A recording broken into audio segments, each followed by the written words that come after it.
She's not here. Why not? All right, guys. Good afternoon. Hello, everybody. Hello. Hi. Hello. How's everybody doing? All right. Everybody's doing good? Everybody's eating all full? Before I get started, I'll be remiss if I did not find out who the birthday girl or boy was today. I don't know. It says happy birthday on this cake, so I don't know. Everybody in June. Folks may have got a discount on it or so. This is a happy birthday cake. All right, cool.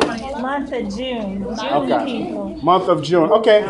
February too. All right. Can I get everybody's attention, please? Get everybody's attention, please. I'll put my camp counselor voice on now, okay? That camp. Woo. All right. How's everybody doing? Everybody's doing good. Now everybody wants to be quiet when I ask questions, right? No, but good afternoon, everybody. My name is Mike Allen. I'm going to get started. I was waiting on Tanya to come in, but I went to the office and she had 2 phones on each ear. So I said, in the sake of time, I'll help her out and I'll get started and get the ball rolling. Is that fair?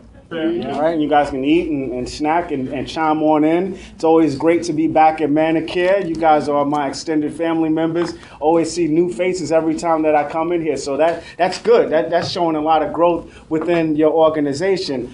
Today's training, we're going to talk about managing change in the workplace. So regardless on if it's downsizing, mergers, acquisitions, new management, new supervisors, change can be scary, right?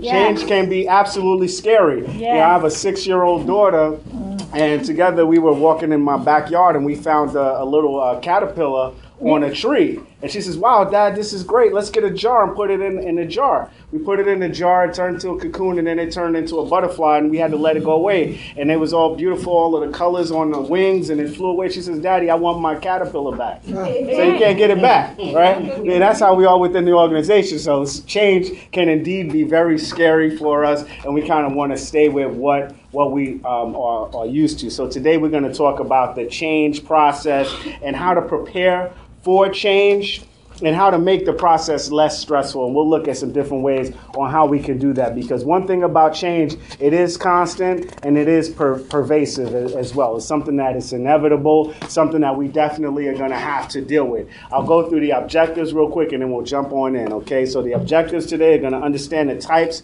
of responses to change, because we all react differently to change, to different events.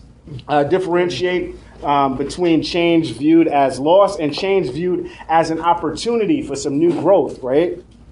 Recognize the impact of the workplace change, distinguish between change and transition, and identify 3 stages of transition, and manage change effectively and utilize appropriate coping skills, all right? So, strategies for coping with change. Begin where you are, but don't stay where you are. And I think that when for employees that have been with an organization for more than 10 years, change can be very, very difficult for them. You get caught into the routines in terms of what is required from you with management and what your day-to-day looks like. You're going to come in, you're going to get your same parking space, come in, park that car, go in, get the coffee, say hello to Mabel, the front desk person, and go into your office, right? And get there and start your day. Okay, but then when that change occurs, it can be very difficult to adjust to. For some of those of us who have even taken on a new job, right? You take on a new job, just driving a new direction to get to the job can be scary as well, because you're going a different direction. So, you can be resistant to change, but change can certainly be scary as well. So the only thing about change is going to be that it's going to be constant. It's inevitable. So, there's a quote here that says, "We will be fine once things get back to normal." Right? So what is normal, right? Normal used to be stability, predictability, being comfort, but now normal is something that's of old. Change is constantly occurring. The average person between the ages of 20 to 40 years old are going to change jobs. They're going to have between 2 to 5 jobs within 5 years, right? So folks aren't staying with jobs for 40 years, retiring and getting their pension. So folks are moving on, they're acquiring new skills from different places, and they're marketing themselves to get better and bigger opportunities for themselves. So change should be celebrated as well. right? Because if someone leaves from the organization that we may have had some ties with, very close relationship with them, when they leave, you have that anticipation to say, wow, who is going to take their place? What's going to go on? When I did some account management work with an EAP a couple years ago, I had a great relationship with my manager. She was awesome. I had my 2 days that I could work remotely from home, so I loved her, right? Yeah. I absolutely loved her. We had our supervision once a week, so we had our routines, but then she up and got pregnant. She got pregnant. Her and her husband were expecting a child. She says, you know what, I'm going to quit this job. Within the next week, they hired somebody that was new. She came on board, and me and her, we just crashed heads, right? So the job that I loved for 3 years, it became horrible because of this new person that was there. But before I could get a chance to tell this person how much I did not like her management style, guess what? She was gone, and then I had a manager that I like. Right, so it's really good. It's just so cyclical, the change. So we can get emotionally attached to individuals and to systems and to processes, but it always is going to change. So really, just knowing ourselves, what our work ethic is, what we want for ourselves, for our organization, how we view our organization, but just knowing that change is inevitable. And it's something that we have to deal with. So there's 3 types of changes I want to discuss with you all: developmental change, transitional change, and transformational change. Okay, so developmental change is just a change that's going to make the organization better. So it's focusing on one process. Excuse me, I shouldn't have drank that soda. Now I have gas.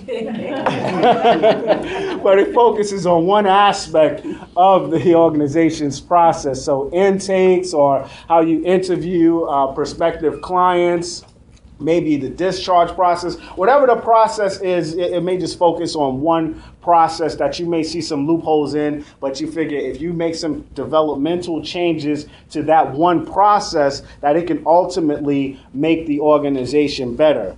The second one is transitional change, okay? So that's basically changing like the organization's tagline or the perception of the organization, to say that this is going to be a cultural change. You may say, well, it may be a change within the interviewing process to say we want to create a culture with a certain type of personality of individuals to have on board with the organization. So that's a transitional change.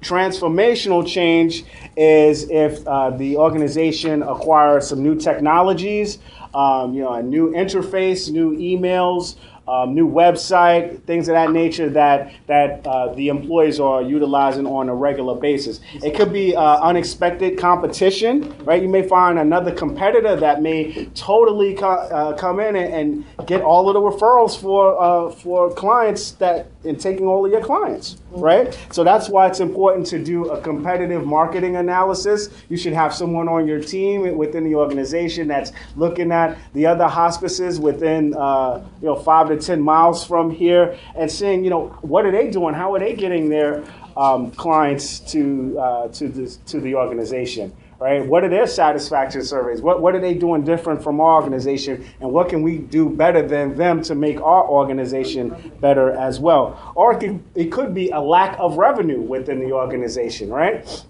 That could totally impact change, right? I have a contract that I worked with for about 2 years, $16 million contract, right? They were a foster care organization. They did some psychiatric rehabilitation program, outpatient mental health clinic organization. Well, they didn't have all of their paperwork right with their accountant. Their accountant was not tight with the numbers, so they had to make some immediate changes because they were losing money, right? And they lost more money when they had to cut a huge portion of their organization out, if that makes sense to you. So once they cut the big money maker of that organization out, the CEO did an emergency meeting that day. Everyone had to come to the meeting. He's there like this. He's in tears and says, hey, you guys, he goes through around the room and tells everyone whose last day it is.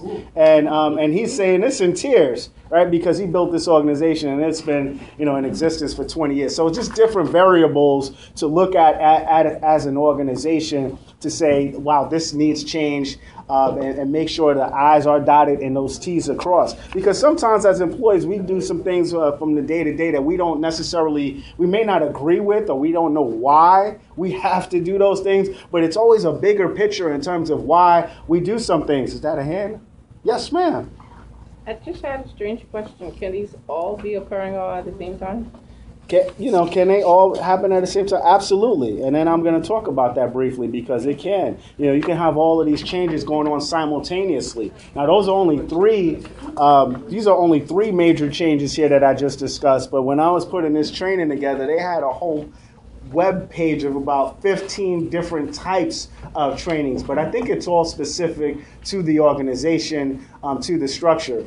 When I was a consultant with the federal government, they had change all the time, right? It was constant change, so you could not get used to anything because things was changing, at least within the entity of the division that I work with. It was constant change, okay? So responses to change.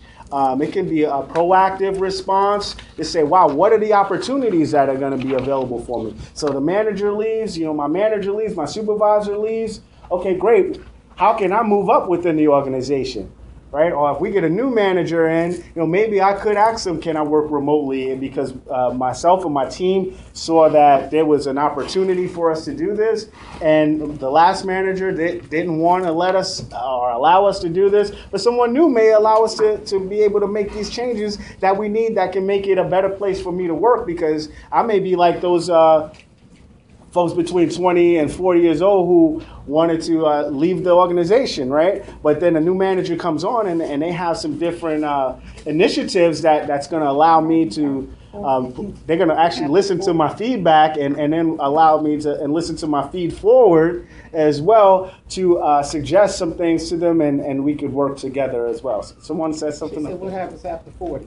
What happens after 40? Yeah. It's 20 to 40. That was from my research that I did, that there's a lot of folks that change jobs within it. But folks older than 40 generally stay with that job until they retire. Now there are a small percentage of folks who do choose to leave, but it's a lot of security there and, a lot of commonalities, a lot of things that you're used to, so they don't want to rock the boat. But folks in between that 20 and 40 years of age, those are those folks that, like we talked about in our last training, right? When those folks have their own website and they have their LinkedIn and so forth, and they're constantly marketing themselves. They come in the workplace the first day, they look at the job description, they're already putting it on their resume, right? Because the organization is looking at them and assessing them for 30 to 60 days. And guess what? They're also assessing the organization and say, hey, do I want to be here? And is this a place that I'm going to feel comfortable with being for the next 20 to 30 years? So it's a give and take, but it's also different. It also specifies it's specific to the individual. Okay. Any other questions before I go on?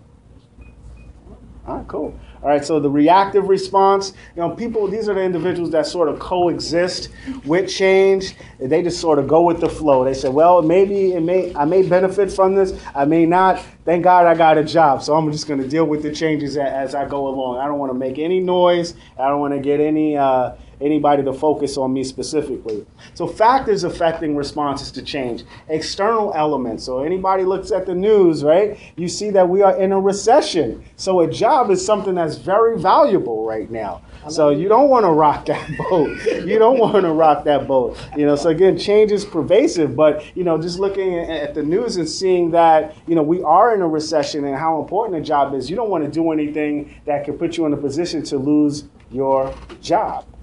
Am I right? Or is that just me? I don't want to lose any contracts either, so I want to come in with a big smile on my face all the time. So how is change perceived? Okay?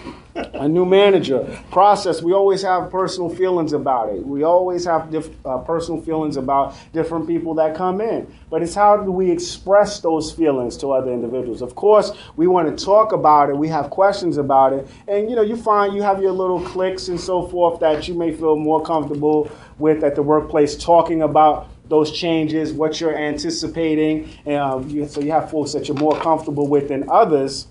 However, you really want to be conscious that it doesn't overflow and turn into gossip, right? Because you want to make sure that everything that you're talking about is all factual, that it's nothing that's made up, right? It's all factual, and to share your feelings about it to see if somebody else feels that way. You know, when I was an account manager and that first manager that came on board, one of the reasons why I wasn't getting along with her was because she wasn't a social worker like me and my colleagues, right? And we were doing social work type things. She was a manager from GameStop, right? So I was like, what can we learn from her? So I really didn't even give that manager a chance to work with me before. So I take responsibility for my role. So I just share that when you're having these conversations, just be true to yourself and just be conscious and cognizant of your feelings, because it is an emotional time for us. So, you know, once we say some things, we can't move back from the things that we said.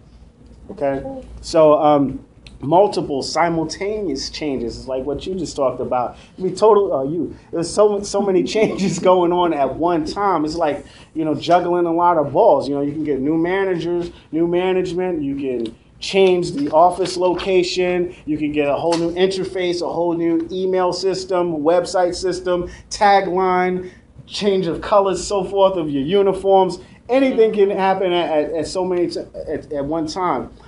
Change can also be fast and abrupt. They can just pull the rug out of, you know, beneath your feet, right? And you won't even have time to prepare for the change. Or for the folks that are pessimistic in the room, you don't even get a chance to be pessimistic because it happens so quick. You can't even prepare what you want to say, okay, because it happens. Okay, communication, decision-making, and problem solving, right? So communicating with those colleagues, communicating with management, you know, what are your needs, what's your expectations, and so forth. Communication is key. And the amount of control over the change, okay? With most cases, we don't have control over changes as employees, right? I was working at an organization when I was a consultant. Friday afternoon, 4:30, my manager came to my office, which was a nice office on the 9th floor, looked over Bethesda City, right? Downtown Bethesda, great skyline, right? Came there and said, hey, Mike, how you doing? I said, great. Got plans for the weekend? Yeah, I'm going to take my daughter out, teach her how to ride her bike. He says, okay, that's great. Guess what? Monday, you're going to be in the office down the hall with your assistant. And they didn't have a window at all. So I said, fine. At least I have a job. So I was happy with that. But when I went home, I told my wife, I said, you know what, on Monday, I want you to come to the job. And she says, why? I said, because I want to start emptying my office because I felt that they were preparing to get rid of me. Okay? Because it was those little indicators that I saw and I felt it. You can feel it, right? You can feel it. They're going to terminate you. And, you know, for anybody who ever worked in the federal government as a contractor, hello, right? You're very expendable. And, you know, lo and behold, I was right. 3 weeks later, they said, hey, you got to go. We're cutting contracts right now. You're cut. They said, you want to get anything out of your office? I said, nope, already took care of it already, right? Okay, so view of change is definitely difficult, but you can prepare and anticipate for it as well. So change is viewed as loss, and it's a lot of feelings associated with it. So shock, denial, anger, detachment, dialogue and bargaining, acceptance. And when I was putting this training together, it's similar. The reactions to change that we have is very similar to when somebody dies, right? You go through anger and you get depressed, and you know, then it's acceptance and denial, all of those different stages. But it's something that we go through all of these different phases, and in the end, we sort of see why all these changes were necessary, because it sort of makes sense at the end. In the beginning, it doesn't make sense. I do the DISC personality training with a lot of employees that request that training. It's a team building training, and they do a little Likert scale. So it's really difficult to give instructions to people that I just meet for only an hour of time, and because I don't know their different personalities and everything. So I go around individually and try to get them to do the Likert scale, get them to figure it out, and they don't know where it's going. They don't know where it's going because it's like a two-part exercise, but then in the end, once we get to the next part, they get to see where they fall in terms of their personality, work style. Let me get him in the black shirt and I'll get you, Mel. The question is, the moment that they told you that you gotta go, what exactly did run through your head at this moment? Well, to be honest, when they told me I had to go, I thought back 2 months prior when I was at the company party having drinks with these people who walked me into the conference room because we took pictures. I said, what are they going to do with all of the pictures with Mike in the tuxedo now? Right? So that was the first thing. But, it was sort of inevitable for me because it was people who were there. They were walking people out constantly because everyone was under different contracts. So it was just inevitable that it was going to happen. 100% expected. It was expected for me. Okay. Right. It was an indicator for me. Like knowing what I knew from my own experiences working in an EAP, having 50 contracts before, seeing different cultures, I knew that it was going to be my turn. It was just my turn. Yeah, it was just my turn. Yes, ma'am. Well, the thing when you look at this, change due to this loss, there's something I think that's missing here. Some people fall into depression. Mm-hmm. Absolutely. Because, whether it's death or loss of job or whatever, loss is loss. Absolutely. And, when I worked in Bethesda, which is for those of you who do know about Bethesda, that it can be very a lucrative place. If you're working in Bethesda, 9 times out of 10, you're making 6-digit figures, okay? So it was very common to see people deal with that depression. I remember one time I was with my deputy director, my director. We're going off to a meeting. We're walking to the metro, and there was a garage right across the street, and a man jumped off of the garage, right? And I don't need to give you guys the gory details of what we saw, but when we looked at the news, it was because he got fired from his job. Okay, so the resiliency in terms of how people deal with loss and change is different. Because I'm sorry. That was in my hometown, wasn't it? Where was that? Bethesda? Toledo. I'm sorry. In Toledo. Oh, really? Where a man jumped off the garage building. Yeah. Often. Anybody take the metro? Yeah. DC Metro, right? Folks jump in front of that train generally 1 to 2 times a week. Red line. Right? Yeah. The red line. The red line, of course, right, It's always exactly. the red line. So, so people deal with change really different. So it all depends on your past experiences, your level of resiliency, how can you deal with, these changes. Some people say, wow, I'm making $200,000 a year. I can't support my family without this. So if I'm not making this type of money, I'm going to either be depressed or I'm taking psychotropic medication, that's all right, But, when you want to take your own life, that's when it can be very devastating and debilitating as well. Okay? All right, great. So change viewed as opportunity. Okay, so change can be a really good opportunity. So there's different types of change that I want to talk about. Uniformed optimism, okay? So trying to gather more information to identify what your specific role is going to be. Informed pessimism, experience actual cost of the change and begin to question and change surrounding issues. Hopeful realism, still having doubts, but recognize that change may work. And informed optimism, okay?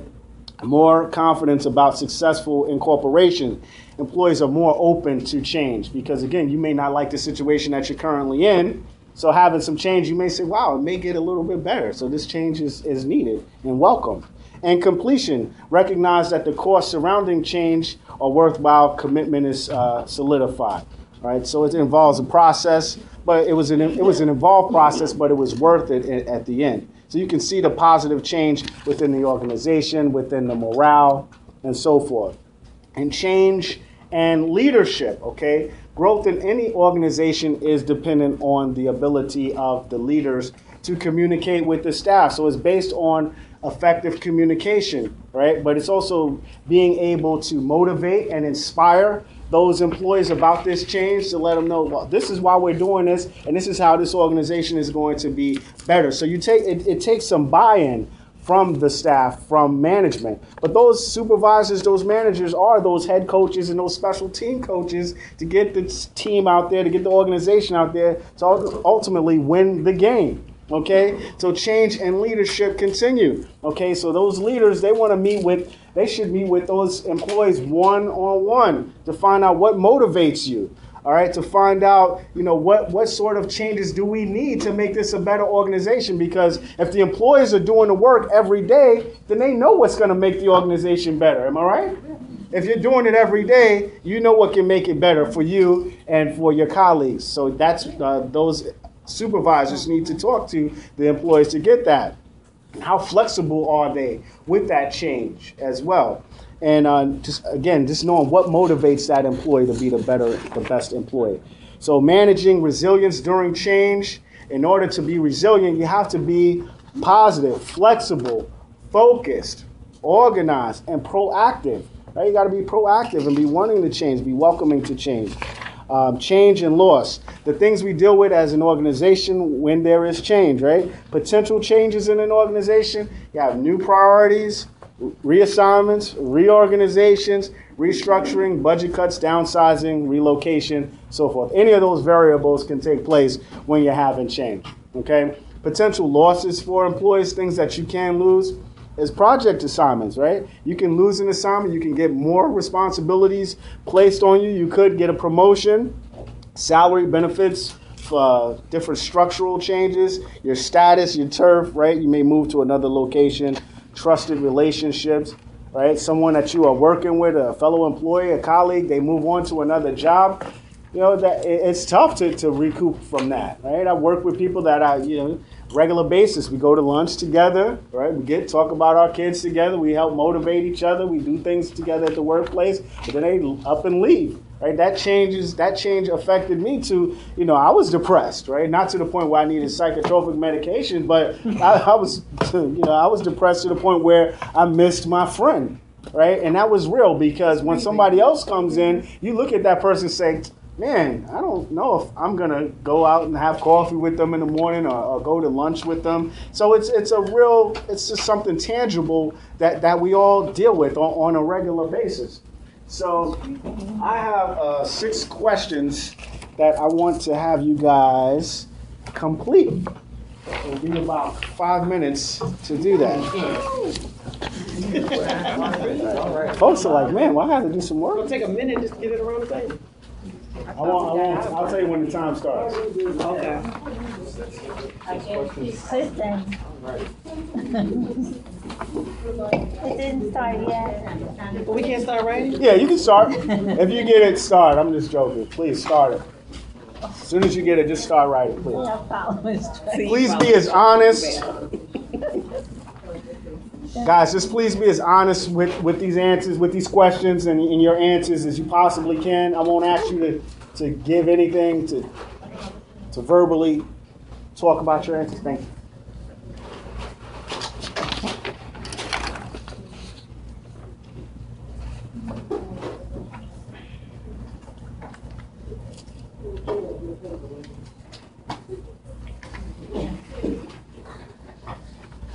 Here.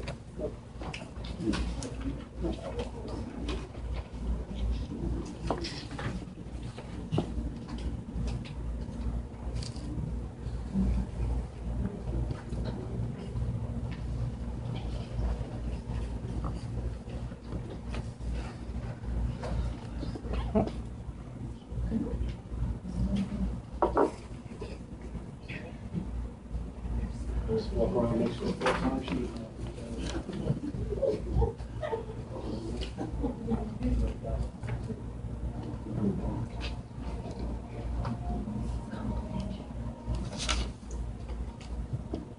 These confidential. Absolutely. Not asking for anybody's name on here. Don't put your name on it, please.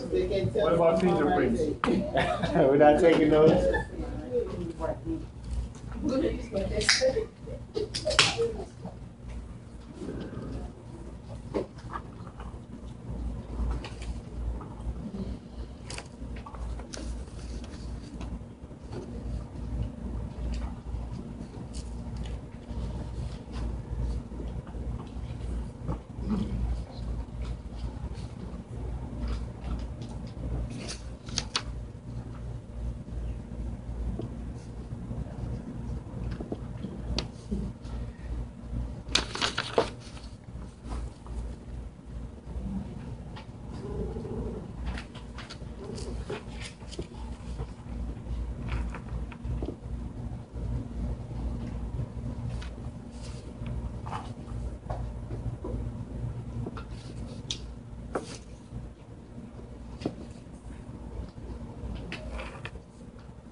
Bye.